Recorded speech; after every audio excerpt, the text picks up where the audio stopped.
and I give the floor now to Vasily Vlasov from the National Research University of Higher School of Economics.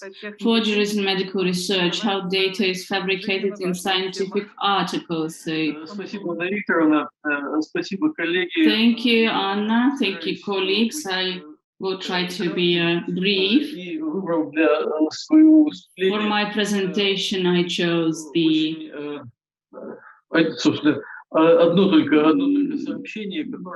only one topic concerning my own participation in several processes starting in mid-90s. Can I ask to put my slides on the screen? В значительной степени события, которые повлияли на то, что мы сейчас с вами обсуждаем, а именно на критическое рассмотрение качества. The events that impacted the quality of the publication started happening in the late 80s. В значительной степени оказались and mostly they were initiated медицинским сообществом. by the medical community. Why did it happen? I don't know whether my slides are on the screen. Not yet, but we're working on it. Thank you. Так вот, причина, наверное, лежит в том, что в 1946 году in 1946, during the Nuremberg process, the Nuremberg Code was formulated, which laid the foundation for the ethical assessment of medical research. Всякой другой этики науки поставила серьезности нарушений. This has set the question of the seriousness and the importance of the research and medical ethics. The first steps that were made in the area of the medical publishing control is related with the events of the early 90s. In the 1990s, is created by several state-funded companies. An international conference that has set the foundation and the standards of the ethics in medical research. This is the time when the quality of medical research was defined. Later, the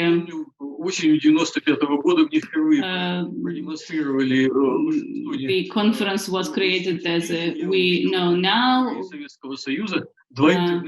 I remember 1996 when I first saw the website, the early website of the conference. The internet made it possible. Yesterday we discussed something, and a year ago we discussed something, and it was made possible by these events of 1990s. Research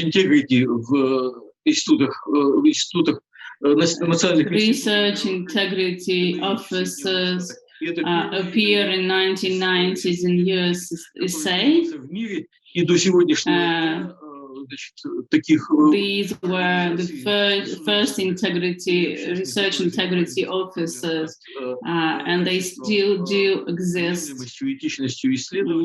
And research the integrity and the ethics of the scientific publishing. I remind you that in Russia there are none.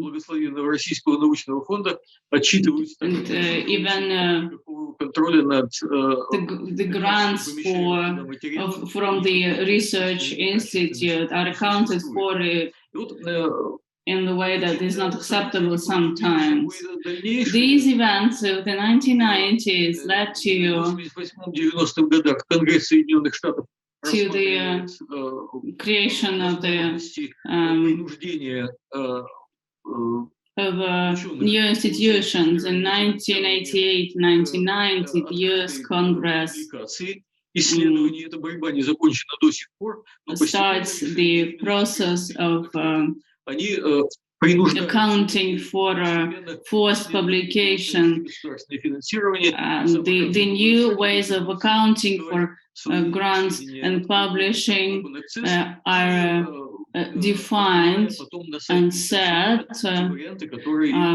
The obligatory publishing is installed. The process is rather late and it is not finished yet, but the quality of the scientific publication cannot be, of course, compared. Under the influence of the medical publishing community, the potential conflict of interest starts to be disclosed, and the disclosure is obligatory since 1990s. It is important for us to remember this fact. And the influence of the industry in medicine is one of the most remarkable. This is why the conflict of interest in the author's practice is a very important information. But apart from disclosing it, we have not yet found any other productive measures. Does it work? Yes, it does. But we cannot in any way get rid once and for all from the influence of the finance on the research. US Congress also required to write down the protocols of the research before publishing the results.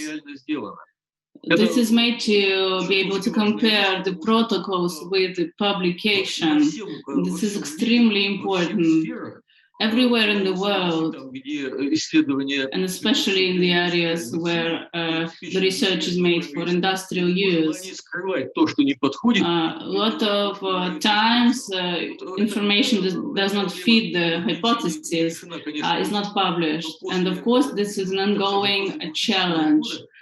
After the year 2000, the situation has drastically changed.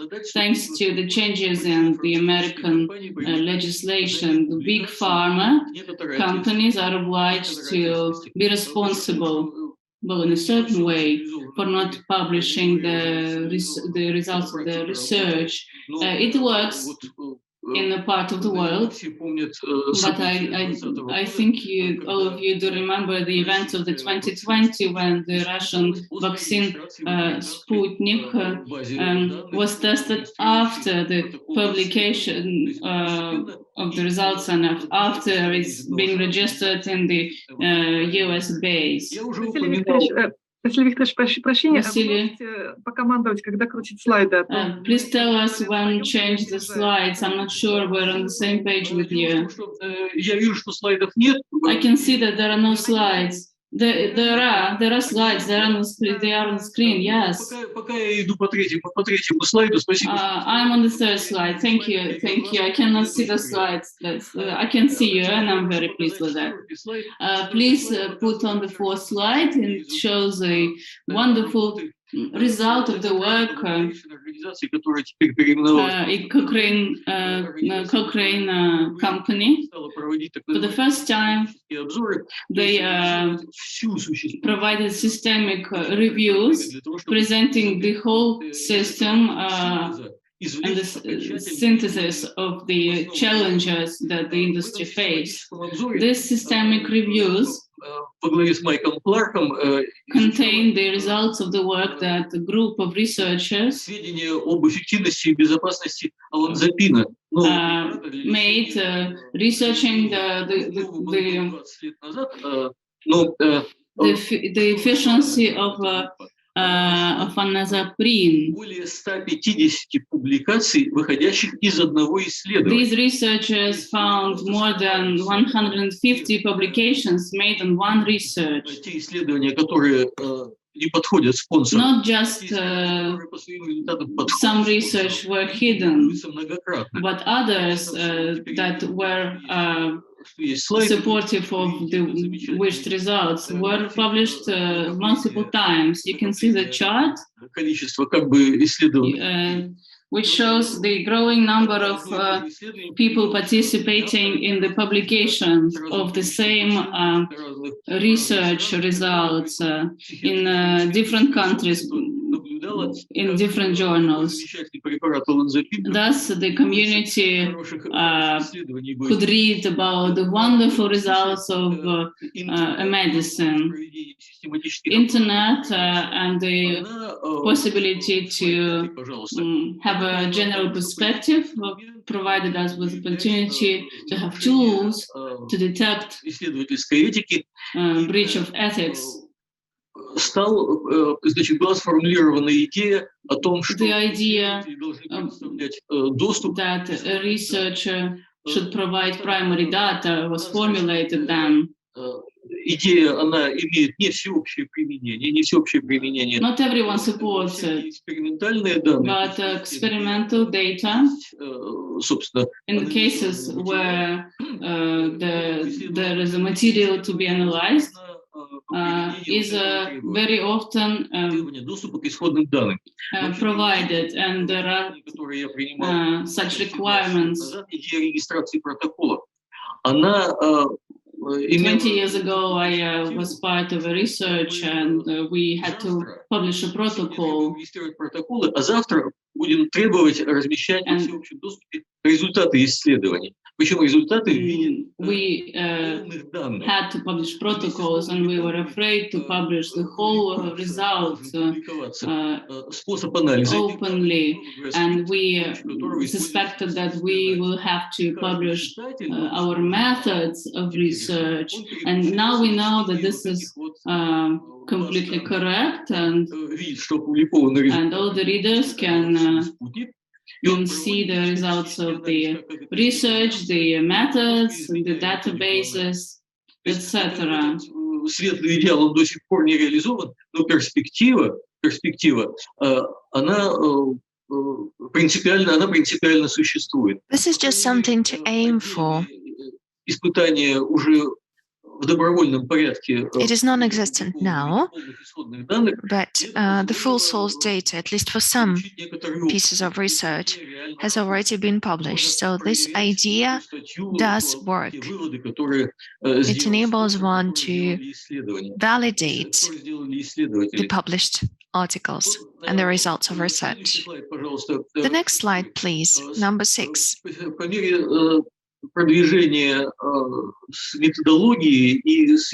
As we move forward with ideas and with methodologies,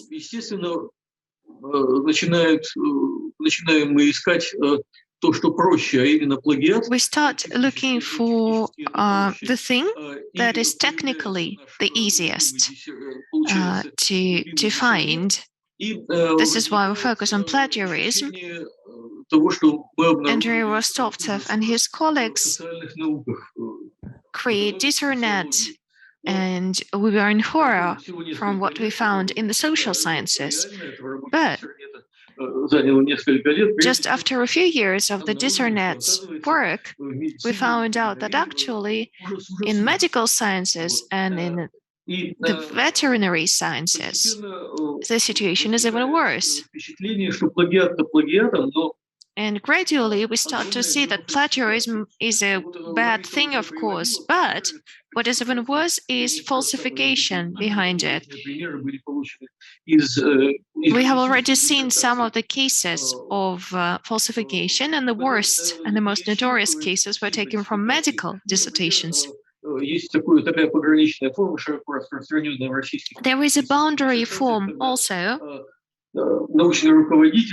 of plagiarism, of falsification, when supervisors pass on the templates to their students, And they use this template to study something on different animals.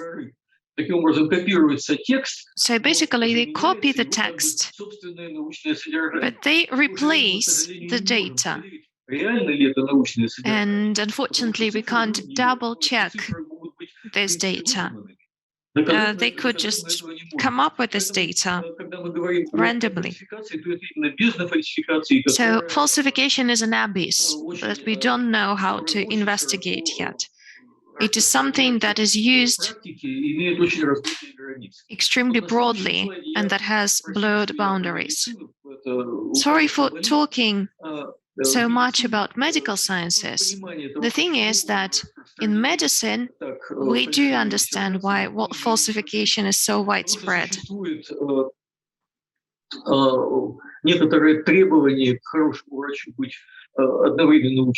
There are certain requirements that all good doctors have to be scientists. They have to have a PhD, otherwise they won't get a good salary.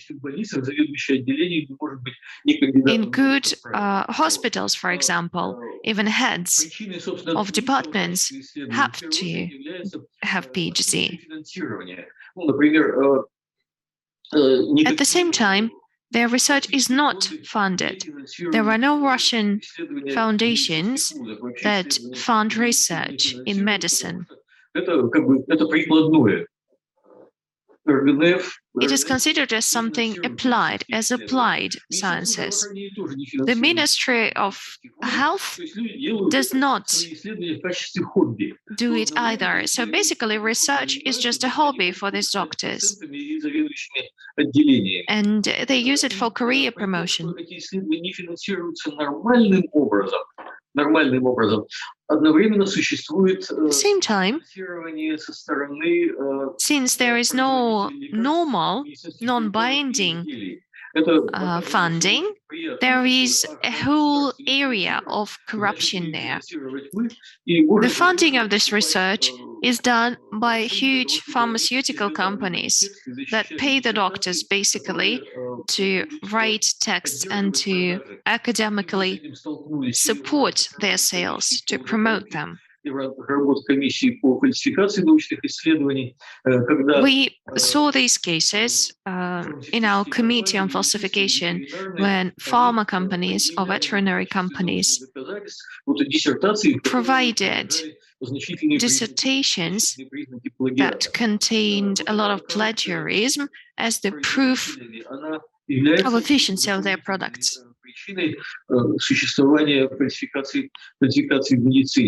Ну и, конечно, иногда фальсификации подталкивает обещание очень больших денег. Of course, sometimes falsification is encouraged by very big money. On the next page, we will see the article that has recently been retracted from a highly respected journal. This article reported on the research where the number of animals was increased greatly, and especially the number of recovery was over-exaggerated. Then the medicine they used became extremely important, became the most important in history. And then the company that produced was sold to Big Pharma for huge money. This is what could happen as a result of falsification. So it's not just about personal catastrophes, it is also about huge personal achievements. Please go to the next slide. I wanted to draw your attention to some of the byproducts of this progress that we all take part in. I am very curious about the history of medicine. In the history of medicine, there is a number of examples of great discoveries, breakthroughs.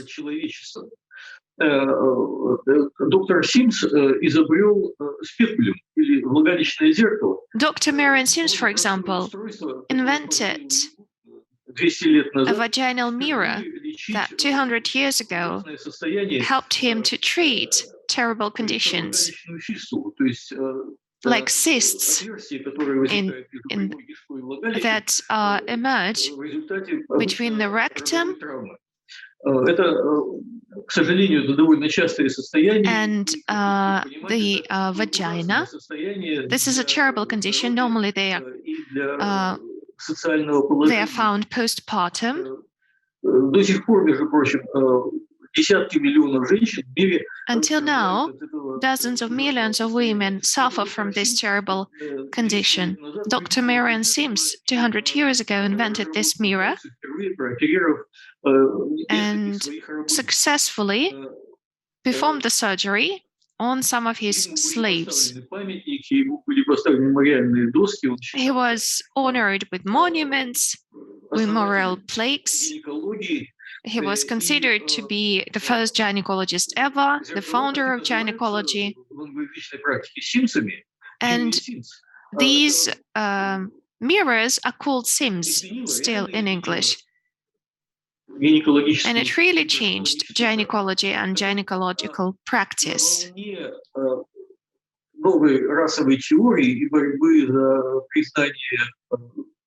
Страданий черного народа, доктор Симс был объявлен врагом, рабовладельцем. But then, after decolonization, after the fight against the enslavement, Dr. Sims was claimed to be a slave owner, and all of his monuments were removed. Here in the next slide, you see an image of this monument to him being transported. На мой взгляд, является чрезвычайно важным то, что на прошлое были опрокинуты сегодняшние представления об этичности исследований. I think here what is important is that we use our contemporary beliefs about ethicity to talk about the past. It has the poison of the racial fight, of the racial conflict too. Sorry, we have just 1 minute left.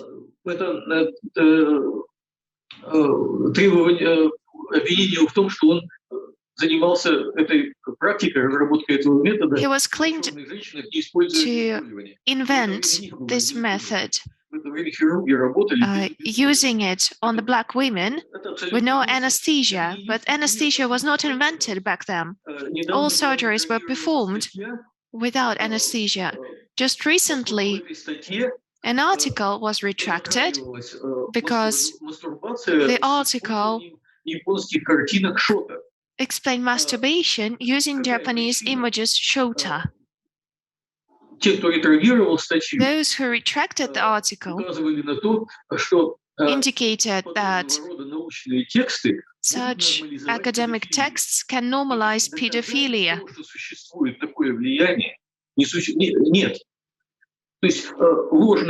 There is no evidence that it is a danger.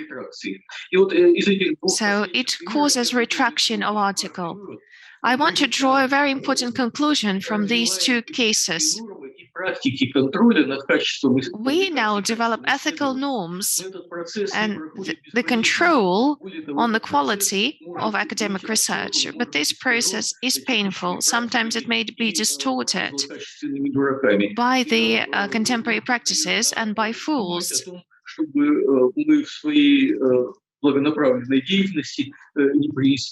So in what we do, we have to do no harm. That's the most important thing. Thank you very much for your attention.